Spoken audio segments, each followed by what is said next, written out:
Well, even though Belgium defeated the U.S. team in the knockout round of the World Cup, more and more fans in the U.S. have been catching football fever.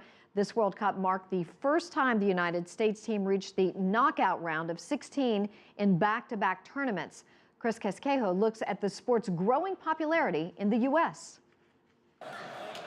Drea Gaytan notices more of her friends watching football, the kind of football the rest of the world plays. Now Americans are seeing that soccer is such a fun sport to go watch. You know, we take American football and we got our huge crowds, so take those people, show them a game of real football, and they love it, you know, it brings in people.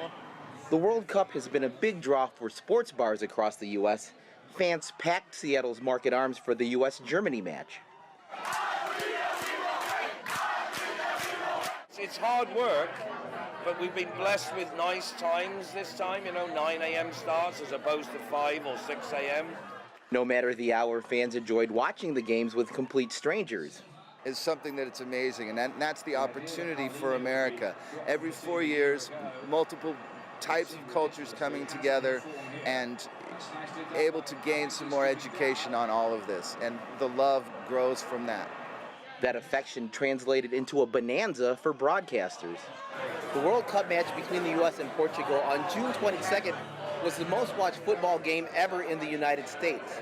The combined viewership on English language sports network ESPN and Spanish language network Univision was 24.7 million. But that TV ratings number doesn't include the crowds that gathered in cities across the country to watch the U.S. team play in stadiums like Chicago's Soldier Field. We have heart. We have heart. This is what they fight for. I believe! Woo, USA! Or this outdoor plaza in Washington, D.C. World Cup fever has proven infectious on the playing fields, too. The number of American boys and girls playing football has grown exponentially since the U.S. hosted the Cup back in 1994. In Seattle alone, youth leagues draw 14,000 kids. The sport keeps growing in a nation whose fans prefer watching games played with bats, hoops, and the American brand of football played with helmets and pads.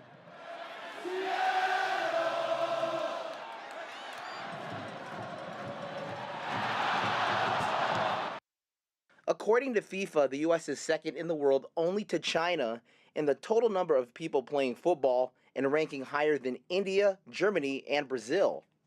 Coaches say this year's World Cup is helping create a new generation of U.S. fans as well as players.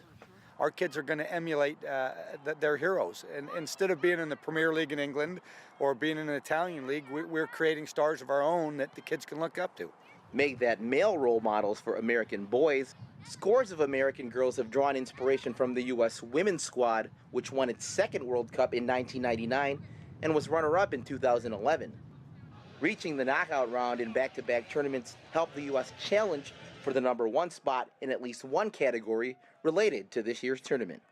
According to Facebook, check-ins from the 12 Brazilian cities hosting World Cup matches, more Americans have traveled to Brazil for the tournament than fans from any other country. Chris Casquejo, CCTV, Seattle.